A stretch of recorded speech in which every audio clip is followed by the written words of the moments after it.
রমজানে খাবার তালিকা কেমন হওয়া জরুরি সেই সম্পর্কে জেনে রাখুন।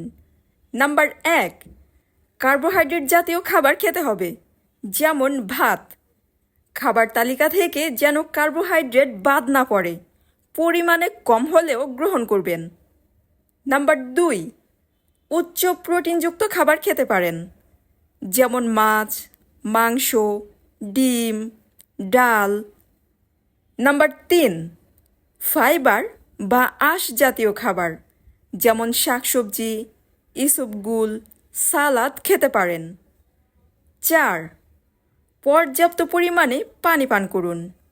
একজন পূর্ণবয়স্ক লোকের প্রতিদিন 2 থেকে 2.5 লিটার পানি পান করা উচিত। নাম্বার 5, মৌসুমি ফলমূল খেতে পারেন। একদিকে পুষ্টির চাহিদা মিটবে, অন্যদিকে শরীরে পানির চাহিদাও পূরণ হবে। 6, বাহিরের খাবার খাওয়া এড়িয়ে চলুন, যেমন কোল্ড ড্রিঙ্কস এবং প্যাকেটজাত জুসের পরিবর্তে বাড়িতে বানানো শরবত খাওয়ার চেষ্টা করুন। নাম্বার 7, ফাস্ট ফুড এড়িয়ে চলুন। দুধে অ্যালার্জি না থাকলে পরিমিত পরিমাণে দুধ পান করতে পারেন।